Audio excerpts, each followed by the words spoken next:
অষ্টম শ্রেণীর বন্ধুরা, তো তোমাদের আজকে একটু আলোচনা করে নিই তোমাদের সঙ্গে তোমাদের পাঠ্য বিষয়ে শক্তি চট্টোপাধ্যায়ের লেখা দাঁড়াও কবিতাটি। দাঁড়াও মানে শুধুমাত্র থামা নয়, দাঁড়াও মানে ভাবা এবং সিদ্ধান্ত গ্রহণ করা।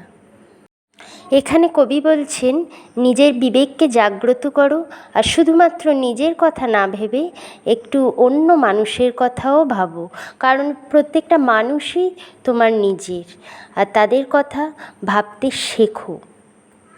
মানুষের কষ্ট বোঝার চেষ্টা করো, কারণ চারিদিকে মানুষ কষ্টে আছে, আর সমাজের জন্য কিছু করো, এ কথাই বলেছেন কবি এখানে। মতো কথাটি সাধারণত তুলনা করতে বোঝায়। তো এখানে কবিতায় একটি লাইন আছে, দেখতে পাবে, দ্বিতীয় লাইনেই আছে, মানুষই ফাঁদ পাচ্ছে, তুমি পাখির মতো পাশে দাঁড়াও। তো এখানে পাখির মতো পাশে দাঁড়াতে বলছে। পাখির মতো কেন বলছে? কারণ পাখি এখানে একটি উপমা ব্যবহার করেছেন কবি। পাখি সাধারণত মুক্ত আকাশে উড়ে বেড়ায়, মুক্ত বিহঙ্গও বলা হয় তাকে।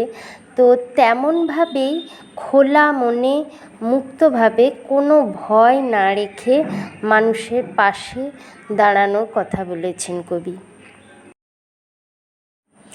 মানুষই ফাঁদ পাচ্ছে, কবি একথা কেন বলেছেন? আচ্ছা, এখানে সম্পূর্ণ প্রশ্নটা আমি লিখতে পারিনি জায়গা না থাকার কারণে, তো যাই হোক মুখে বিশ্লেষণ করে দিচ্ছি। কবি এই কথা কেন বলেছেন? কারণ কবি এখানে বোঝাতে চেয়েছেন মানুষই মানুষকে বিপদে ফেলছে, এমন কথাই বলেছেন। মানুষ যেন আজ হৃদয়হীন হয়ে পড়েছে, তাই অন্য মানুষকে বিপদে ফেলাই যেন তার খুশি, এমনটাই বলেছেন কবি। কোনো কিছু জোর দিয়ে বোঝাতে বাংলা ভাষায় হ্রস্বই ধ্বনির ব্যবহার হয়।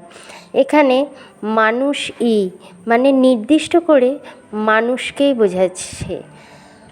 মানুষ ফাঁদ পাচ্ছে বললে সাধারণভাবে মানুষকে বোঝাতো, কিন্তু এখানে মানুষই ফাঁদ পাচ্ছে বলতে নির্দিষ্ট মানুষকেই বলা হয়েছে। এই কবিতায় মানুষ বড় কাঁদছে বলার পিছনে কিছু গুরুত্বপূর্ণ কারণ আছে। তো কারণগুলো আমি তোমাদের বলছি, পয়েন্ট আকারে তোমরা লিখে নাও। এখানে 4টে পয়েন্ট হবে। সামাজিক কষ্ট ও বৈষম্য, যুদ্ধ ও সংহিতার প্রভাব, মানসিক একাকিত্ব, কবির মানবিক দৃষ্টিভঙ্গি। তো সামাজিক কষ্ট ও বৈষম্য এখানে বলতে পারো সমাজের দারিদ্র্য, ক্ষুধা, অন্যায় ও বৈষম্যের কারণে বহু মানুষ কষ্টে আছে। কবি এমনই বাস্তবতাকে এখানে সরাসরি তুলে ধরেছে। যুদ্ধ সংহিতার প্রভাব যেখানে বলছে, ওখানে আছে মানুষের জীবন অনিশ্চিত হয়ে পড়েছে, চারপাশে হিংসা ও ভয়। এই পরিস্থিতিতে মানুষের ভেতরের কান্না বেড়ে যায়। মানসিক একাকিত্ব। আচ্ছা, একাকিত্ব মানে হলো মানুষ যখন চারিপাশে আর কিছুই দেখতে পায় না, নিজের তরে নিজেই থাকে, তাকে একাকিত্ব বলা হয়। তো এখানে কি লিখবে?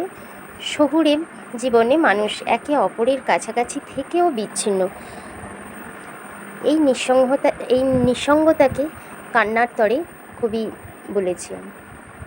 এরপর কবির মানবিক দৃষ্টিভঙ্গি। এখানে শক্তি চট্টোপাধ্যায় দেখাতে চেয়েছেন মানুষ শুধু বাইরের দুঃখে নয়, ভেতরের ভাঙনেও কাঁদছে, তাই বড় কাঁদছে। আচ্ছা, বড় কাঁদছে এই কথাটা কিন্তু কোটেশন দিয়ে লিখবে, মানে শুধু একজন নয়, পুরো সমাজের আর্তনাদ কবি এখানে দেখিয়েছেন। এরপর প্যারা চেঞ্জ করে লিখবে।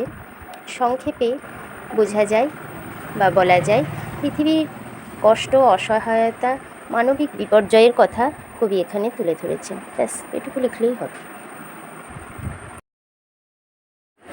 নামকরণের সার্থকতা লেখার একটি সূত্র আছে। তো সমস্ত ক্ষেত্রেই, সমস্ত গদ্য পদ্য সব ক্ষেত্রেই ওই সূত্রের মাধ্যমেই করা যায়। তো সেগুলো যদি জানতে চাও তাহলে তোমরা আমাকে কমেন্ট করে জানাও, আর আমি তাহলে অন্য একটি ভিডিওতে এটি বুঝিয়ে দেবো আলাদাভাবে। আর অবশ্যই তোমরা আমার চ্যানেলটিকে সাবস্ক্রাইব করো আর প্রচুর প্রচুর শেয়ার করো। আজ এই পর্যন্ত, পরবর্তী ভিডিও দেখতে থাকো। Good bye.